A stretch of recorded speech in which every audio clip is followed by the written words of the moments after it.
다스자회사 홍은프레닝이 이명박 전 대통령의 아들 시영 씨 회사에 무담보로 빌려준 돈 40억 원에 대해 검찰은 이 전 대통령의 서울시장 시절 뉴타운 사업으로 벌어들인 돈이었던 걸로 보고 수사 중입니다.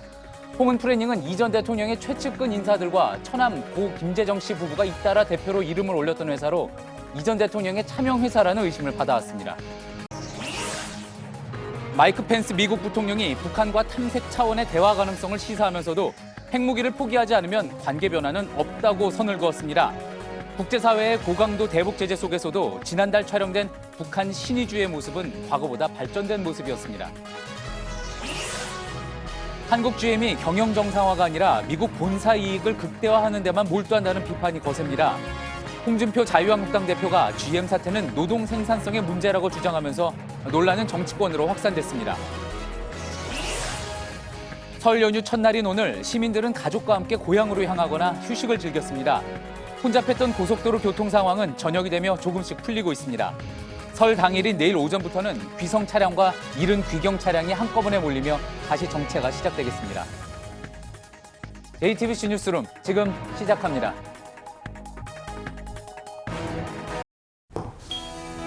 공기청정기가 도로 위로 내일을 바꾸는 현대수소 전기차. 자동차 부품업체 다스의 관계사가 이명박 전 대통령의 아들 시영 씨에게 지원해준 자금이 이 전 대통령의 서울시장 시절 뉴타운 사업으로 벌어들인 돈인 걸로 검찰 조사 결과 파악됐습니다. 다스와 이 전 대통령 간의 또 하나의 연결고리를 찾아낸 겁니다. 어제 저희 JTBC는 다스의 자회사인 홍은프레이닝이 지난해 시영 씨의 회사 SM에 담보도 없이 40억 원을 꿔줬다는 소식 전해드렸습니다. 부동산 관리업체인 홍은프레닝은 이 전 대통령이 서울시장이던 2003년에 세워졌습니다. 당시 서울 천호동이 뉴타운으로 지정될 거란 정보를 미리 알고 홍은프레닝이 싸게 땅을 샀다는 의혹이 있었습니다. 2007년 대선 직전에 문제 제기가 있었지만 무혐의로 마무리됐습니다. 하지만 이번에 검찰은 홍은프레닝이 시영 씨 회사에 빌려준 자금이 바로 이 천호동 사업으로 벌어들인 돈이란 사실을 파악했습니다. 먼저 이승필 기자의 보도입니다. 다스의 자회사 홍은프레닝이 서울 성내동에 지은 주상복합 건물입니다. 홍은프레닝은 지난 2003년 3월부터 9월까지 이곳 땅 6필지를 사들였고 같은 해 11월 서울시가 그 주변을 뉴타운 지구로 지정했습니다. 이후 홍은프레닝은 대형 건설사를 시공사로 선정해 주상복합 건물을 올린 뒤 분양해 큰 수익을 얻었습니다.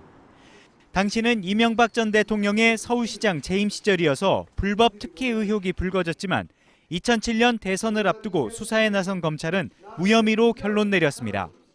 당시 개발이익은 240억 원대로 알려졌지만 검찰 수사에서 확인된 개발이익은 150억 원이었습니다. 그런데 최근 다스 실소유주 의혹 등을 수사 중인 검찰은 홍은프레닝이 뉴타운 사업으로 벌어들인 돈 중 40억 원이 이 전 대통령 아들 시영 씨에게 흘러간 정황을 포착했습니다. 홍은프레닝이 지난해 말 시영 씨가 대주주로 있는 SM의 자회사 다온에 담보도 없이 낮은 이자로 빌려준 돈입니다. 검찰은 당시 이 돈이 홍은프레닝의 사실상 전 재산이었던 것으로 파악했습니다. 특히 검찰은 다스 핵심 관계자 등에게서 시영 씨 지시로 다온에 돈을 넘겼다는 진술도 확보한 만큼 조만간 시영 씨를 불러 다온에 돈을 주도록 지시한 경위 등을 파악할 예정입니다.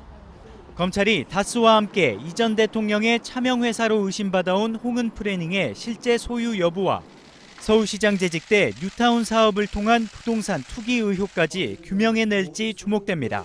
JTBC 이승필입니다. 그러니까 다스에 이어 자회사인 홍은프레닝도 이명박 전 대통령의 차명회사라고 검찰은 보고 있는 거죠. 당시 서울시장이던 이 전 대통령이 뉴타운 사업을 통해 이익을 얻었다는 의혹까지 수사가 확대되고 있는 모습입니다.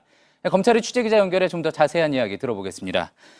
한민용 기자, 홍은프레닝이 이시영 씨 회사 SM이 인수한 다운에 빌려준 40억 원, 이 40억 원이 뉴타운 사업에서 낸 수익금이라는 이야기인 거죠.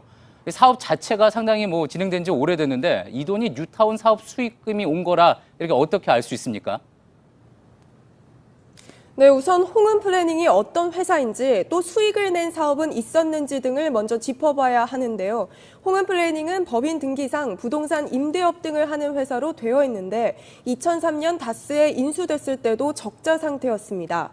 검찰에 따르면 이후에도 뉴타운 사업을 제외하고는 수익을 낸 사업이 전혀 없었다고 합니다.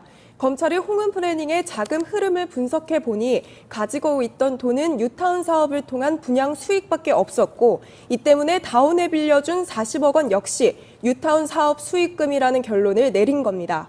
특히 돈을 빌려줬을 당시 홍은 플래닝이 갖고 있던 자산은 40억 원이 전부였는데 이 돈을 담보 설정도 없이 준 셈이라 검찰은 사실상 그냥 준 돈, 원래부터 이 전 대통령의 돈이었다고 의심하고 있습니다.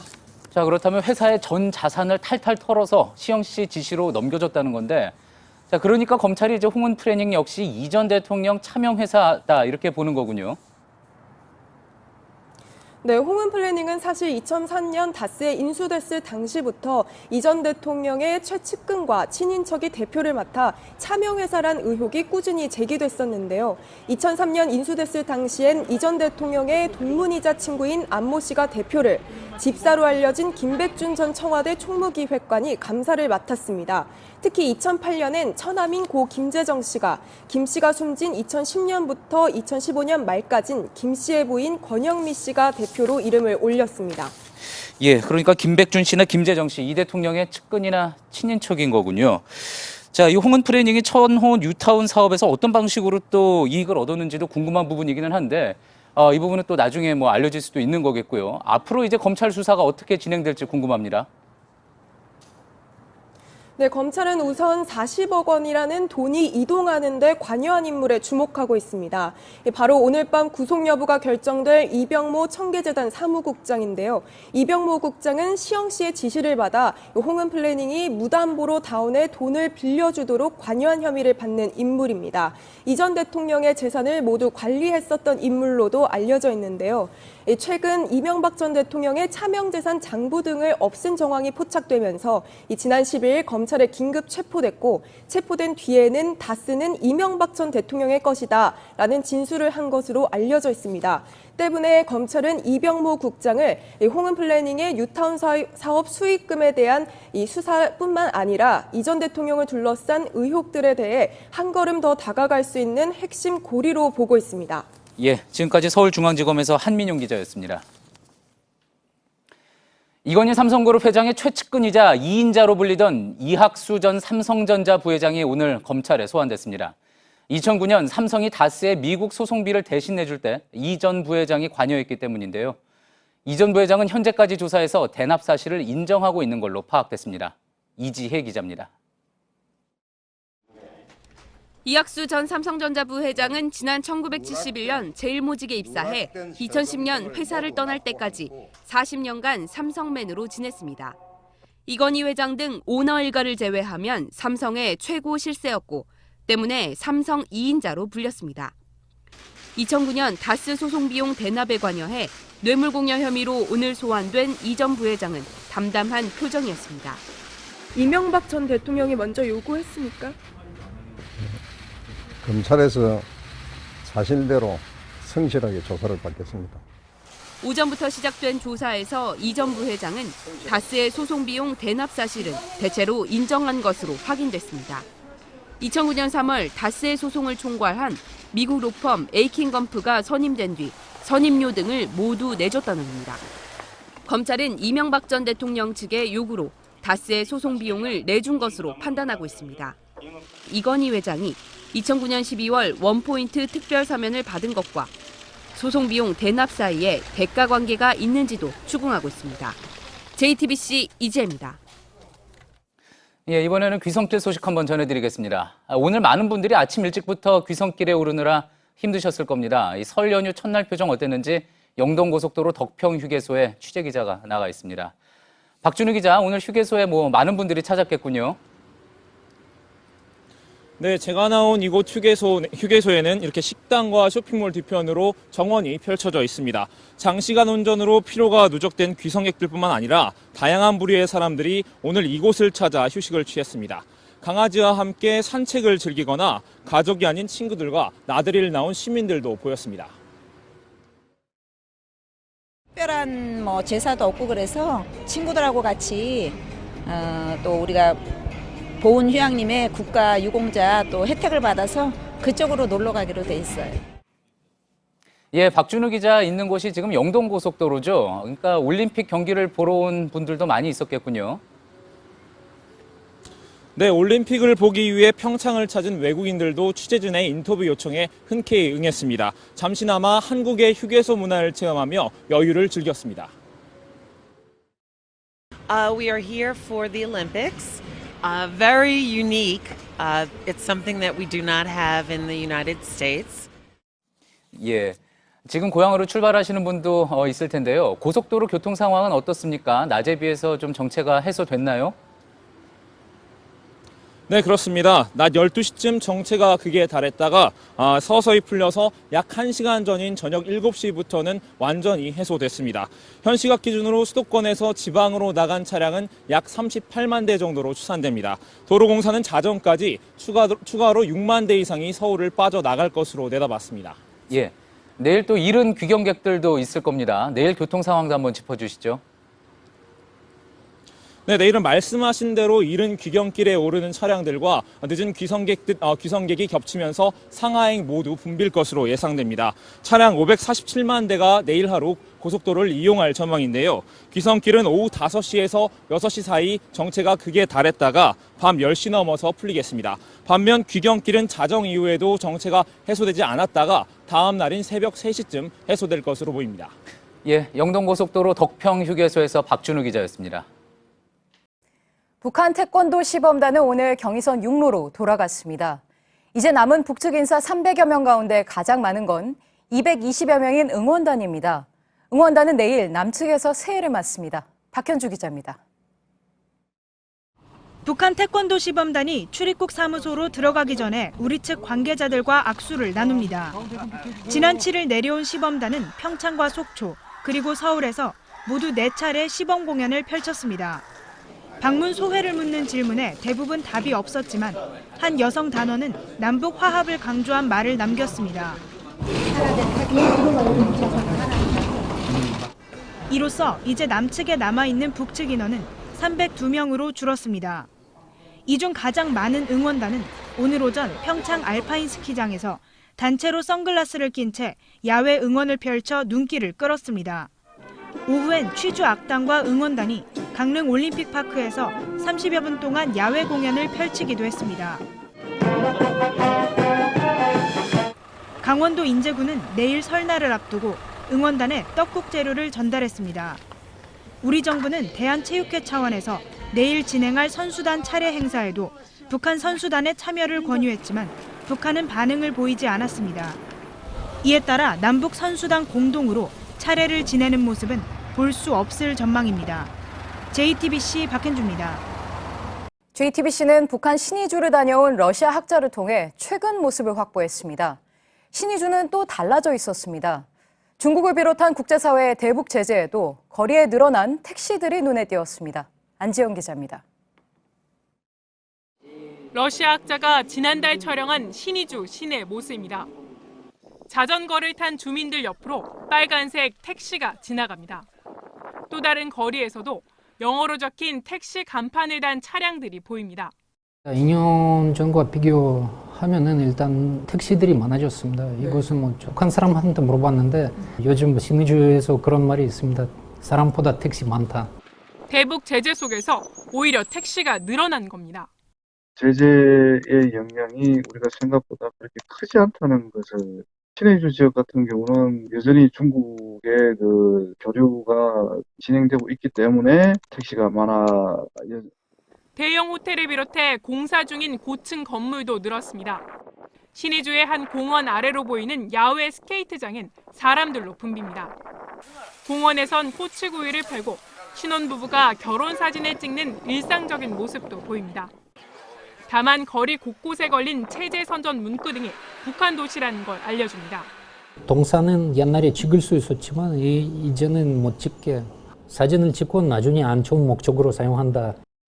유치원생들은 흐트러짐 없는 동작을 선보이기도 합니다. 공연 중간 정전이 됐지만 익숙한 듯 공연은 그대로 이어져 북한의 전력 사정을 짐작케 했습니다.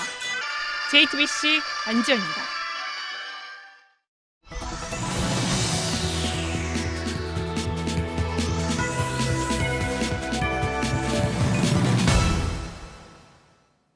해마다 명절이면 온누리 상품권 많이 보게 되시죠? 2008년 등장해서 지난해까지 4조 원 넘게 유통되면서 전통시장 활성화에 크게 기여했다는 평가입니다. 더 많이들 쓰라고 평소에는 액면가의 5%, 또 이 명절 같은 특별한 때에는 이렇게 10%까지 싸게 살 수 있습니다. 그러다 보니 설을 앞두고 품귀 현상이 빚어지곤 하는데 이게 꼭 소비자들이 많이 찾아서가 아닙니다. 일부 전통시장 상인들이 상품권을 할인된 가격에 산 뒤 고스란히 은행에 가져가 제값으로 돌려받는 이른바 상품권 깡에 나섰기 때문입니다. 윤재영 기자가 현장에 나가봤습니다. 어제 오전 전통시장 근처 한 은행에선 온누리 상품권이 동이 났습니다.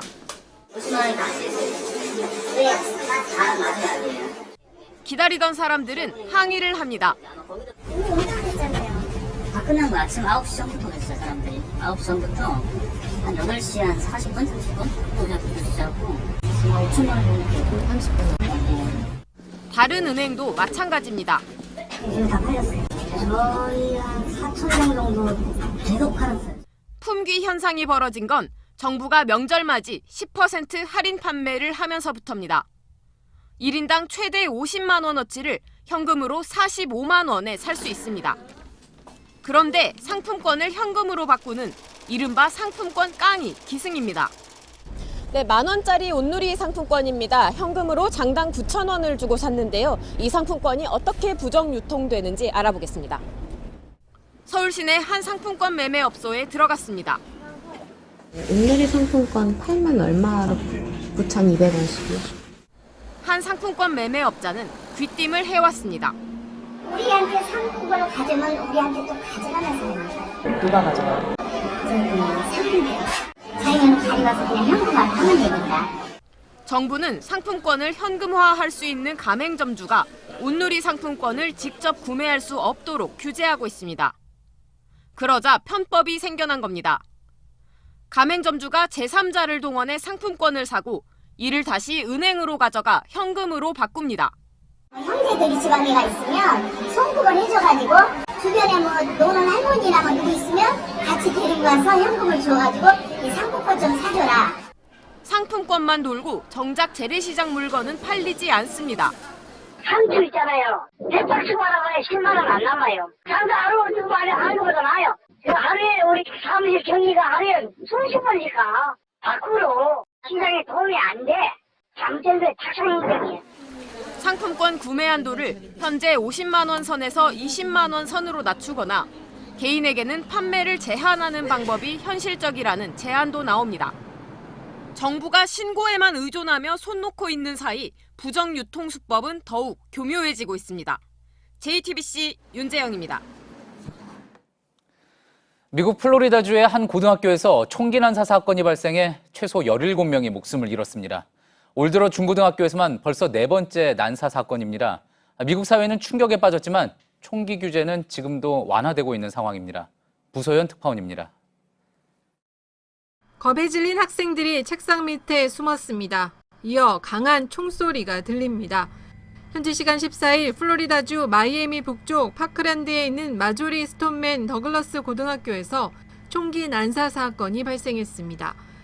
난데없는 총격에 학교는 아수라장으로 변했고 일부 학생들은 교실 안 사물함 속에 숨었습니다.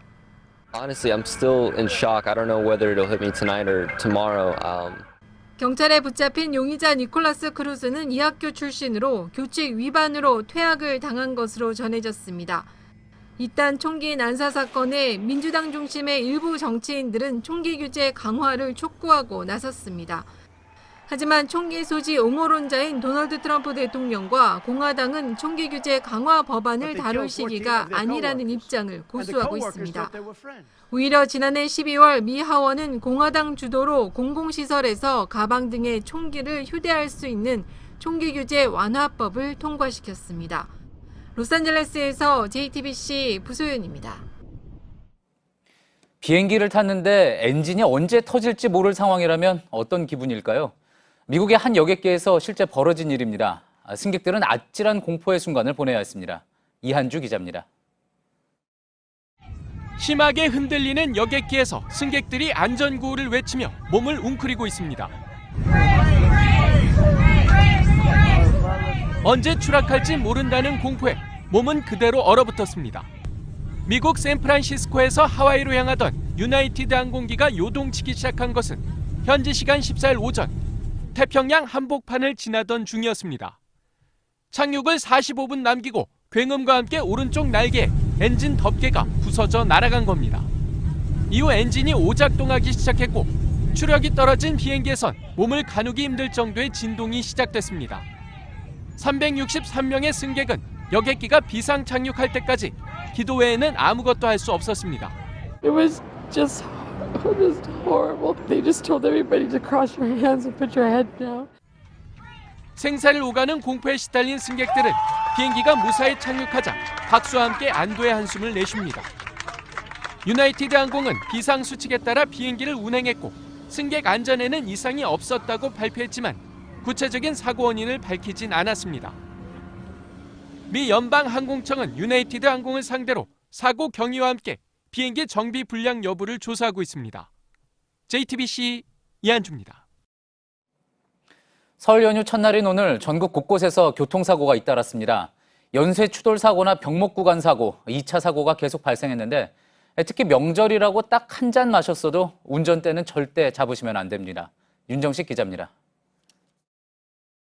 처참하게 부서진 차량에 구급대원들이 달려들었습니다. 운전자를 가까스로 차 밖으로 끌어내 심폐소생술을 해봅니다. 오늘 새벽 5시 30분 부산시 구서동에서 경찰을 몰고 가던 28살 A씨가 중앙선을 넘어가 마주오던 승합차와 충돌해 숨졌습니다. 충북 괴산에서도 비슷한 사고가 있었습니다. 오늘 새벽 2시 25분 일가족 5명이 탄 승합차가 반대 방향에서 오던 화물차와 충돌했습니다. 뒤따라오던 승용차 3대도 연쇄 충돌해 일가족 5명이 병원으로 옮겨졌습니다. 해당 지점은 도로가 갑자기 좁아지는 병목 구간으로 어젯밤에도 승용차 3대가 추돌 사고를 낸 곳입니다. 어젯밤 10시에는 충북 청주의 한 다리에서 승용차가 20m 아래 하천에 추락했습니다. 운전자 27살 B씨는 병원으로 옮겨졌지만 숨졌습니다. 고속도로에서도 사망사고가 났습니다. 오늘 새벽 5시 40분 중부고속도로 음성휴게소 부근에서 교통사고를 수습하던 견인차 기사 46살 C씨가 화물차에 치여 숨졌습니다. 새벽 2시에는 충북 청주 흥덕구에서 술을 마시고 운전하던 59살 D씨가 신호대기 중이던 차량 2대를 잇따라 들이받아 2명이 다쳤습니다. 음주 측정 결과 D씨의 혈중 알코올 농도는 면허 취소 수준인 0.144% 상태였습니다. JTBC 윤정식입니다. 날씨가 건조한 탓에 크고 작은 산불이 잇따르고 있습니다. 전국이 비상인데 여전히 산속에서 쓰레기를 태우고 또 촛불을 켜두는 사람이 끊이질 않습니다. 구석찬 기자가 현장 취재했습니다. 부산 금정산 중턱입니다. 암자 소각장이 시커먼 재로 가득 찼습니다. 바짝 마른 산길에는 연탄 조각이 나뒹굽니다. 부산을 지낸다든지 여름에 그냥 옷 같은 거 나오잖아요. 지금 그런 거 이제 조금씩 태우고. 굿당들도 비슷합니다. 산에서 불을 피우는 건 엄격히 금지돼 있지만 제대로 지키지 않습니다. 경고 문구를 비웃기라도 하듯 등산로 옆에는 촛불 수십 개를 켜놨습니다. 낮에 태우면 연기가 나기 때문에 민원이 들어가거든요. 그래서 밤에 태우고 있는 또 치사를 합니다. 실제로 이렇게 산불로 이어진 곳도 많습니다. 이곳의 경우 바로 밑 주택에서 쓰레기를 태우다 불이 번진 건데 소나무와 참나무가 온통 숯덩이처럼 변해버렸습니다. 갈대숲이 우거진 낙동강변 역시 비상입니다. 지하엔 고압 가스관이 깔려 폭발 가능성도 있지만 무속 행위용 천막과 도구들을 태운 흔적이 여기저기 발견됩니다. 불법 소각이 기승을 부리지만 지자체들은 사실상 손을 놓고 있습니다. 인력도 부족하고 옛날부터 쭉 내려오던 시설이다 보니까 교토적인 검토도 못했습니다. 취재가 시작되자 지자체들은 전수조사 후 처벌에 나서기로 했습니다. JTBC 구석찬입니다. 한국 GM이 우리 정부에 5천억 원을 지원해달라고 압박하고 있죠. 정부는 GM이 먼저 경영 정상화 방안을 내놔야 한다는 입장입니다. 그런데 GM 측은 한국 공장 살리기보다 미국 본사 이익을 극대화할 전략을 짜는 것으로 알려졌습니다. 박여운 기자입니다. 한국 GM은 올해부터 생산량을 90만 대에서 50만 대로 절반 가까이 줄이겠다고 노조에 통보했습니다. 이 계획대로라면 이번에 폐쇄 결정을 내린 군산 공장뿐 아니라 다른 공장들도 타격을 받을 수밖에 없습니다. 앞으로 창원, 부평 또 이런 공장들에 대해서 칼날을 들이댈 수 있다고 분명히 판단합니다. 특히 부평 2공장이 구조조정 대상이 될 거란 우려가 나옵니다. 판매량이 적은 중형차를 주로 생산하고 있어서 지금도 가동률이 70% 수준이기 때문입니다. 한국 GM은 직영 서비스 센터를 없애고 알짜 부지를 매각하는 방법도 고려 중인 걸로 알려졌습니다. 한국 GM을 정상화하기보다는 미국 본사의 이익을 최대한 키우는 방법만 궁리하고 있다는 비판이 나옵니다. 우리 정부는 본사가 한국 GM의 경쟁력을 키우기 위해 나서야 자금 지원도 고려할 수 있다는 입장입니다. JTBC 박여우입니다. 네, 한국 GM 사태를 놓고 정치권에서도 논쟁이 가열되고 있습니다. 자유한국당 홍준표 대표는 소셜미디어를 통해 GM 사태가 근본적으로 노동 생산성의 문제라고 주장했습니다. 여당에서 노동자 탓으로 돌린다는 반박이 나왔습니다. 임소라 기자입니다. 홍준표 대표가 자신의 페이스북을 통해 GM 사태에 대한 생각을 밝혔습니다. 근본적으로 노동 생산성의 문제라면서 글로벌 기업은 이익에 따라 지구촌 전체로 이동한다고 주장한 겁니다. 우리의 노동의 생산성이 떨어지기 때문에 GM이 떠나는 건 불가피하다는 뜻으로 해석되는 주장입니다. 실제로 홍 대표는 현대차의 임금은 도요타, 폴크스바겐을 앞질렀는데 매년 강성노조가 파업을 일삼는다며 노동 생산성도 미국 내 공장에 뒤지고 있다고도 주장했습니다. 트럼프 미국 대통령이 나서 GM 군산 공장 폐쇄 결정을 환영하고 있는 가운데 자동차 산업에서 미국과 한국의 노동자를 직접 비교한 겁니다. 이런 주장을 하면서 홍 대표는 GM 경영진의 책임론은 언급하지 않았습니다. 대신 기업 친화적인 정책을 펴야 한다며 정부를 비판했습니다. 여당에선 당장 반박이 나왔습니다. 홍준표 대표께서 또 우리 노동자 탓을 말씀하셨습니다. 무려 3조 5천억을 챙기고 먹튀한다는 의혹에 대해서는 왜 아무 말이 없는 것입니까? 앞서 여당의 우원식 원내대표도 GM이 스스로의 방만 경영부터 반성해야 한다고 지적했습니다. JTBC 임소라입니다. 포털 사이트에 올라온 부동산 가격 얼마나 신뢰할 수 있을까요? 호가를 마구 띄우곤 집이 실제로 비싸게 팔린 것처럼 가짜 시세를 올리는 경우가 많다고 합니다. 실거래가도 계약만 하고 취소한 거라면 확인할 길이 없습니다. 이주찬 기자입니다.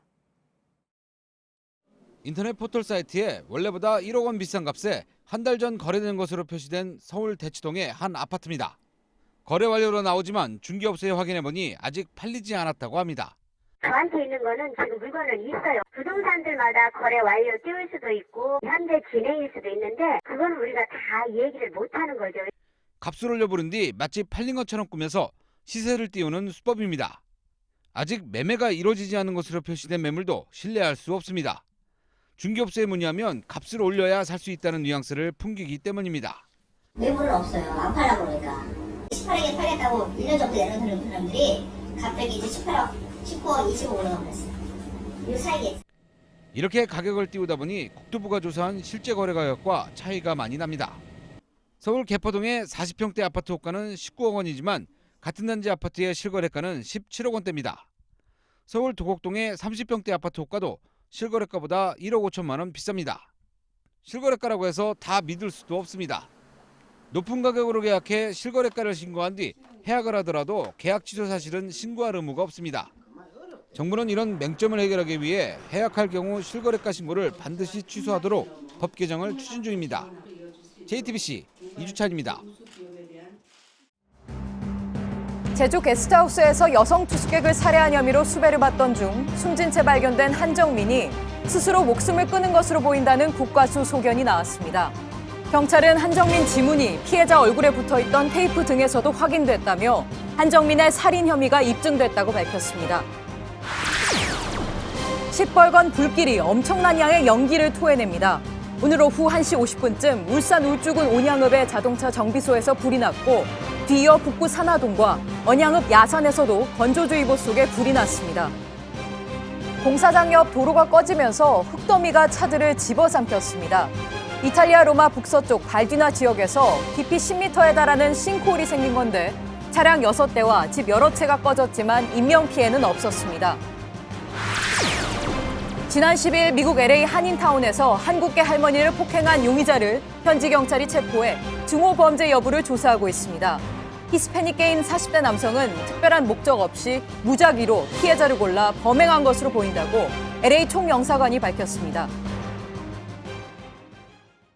네, 평창올림픽에선 자원봉사자들의 헌신도 돋보입니다. 서울올림픽에 이어 두 번째로 나선 70대도 있고 아버지의 봉사 경험이 부러워 따라 나선 대학생도 있습니다. 이상엽 기자가 만났습니다.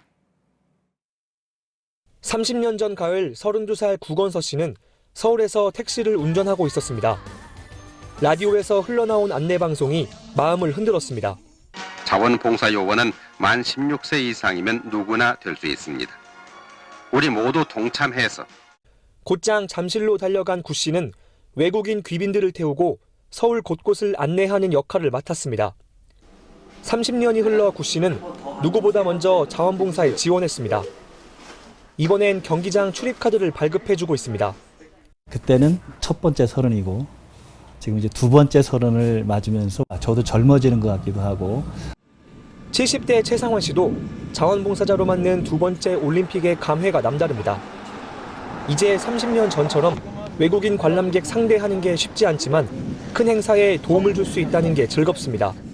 자식들한테 떳떳한 아버지, 손자 손녀한테 자랑스러운 할아버지, 그게 되기 위해서 첫 번째는 지원을 했고요. 20살 양승민 씨는 중국 상하이에서 달려왔습니다. 아버지가 종종 들려주던 88올림픽 자원봉사자 활동 경험이 못내 부러웠기 때문입니다. 아빠도 그때 제 나이 또래였으니까 뭐라고 말씀하세요? 내가 잘하고 있다고, 뿌듯하다고, 뿌듯했겠다고. 저마다의 사연을 품은 14,000여 명의 자원봉사자들은 경기장 안팎클럽이며 대회 운영을 돕고 있습니다. JTBC 이상엽입니다. 네, 끝으로 날씨입니다. 내일 제주에 눈이나 비가 조금 내리겠지만 나머지 지역은 맑고 건조하겠습니다. 기온은 당분간 평년과 비슷하거나 약간 낮겠습니다. 내일 밤부터 모레까지는 강원 산간에 강한 바람이 다시 불겠습니다. 네, 저희가 오늘 준비한 소식은 여기까지입니다. 편한 명절 되시길 바랍니다. 시청해주신 여러분 고맙습니다.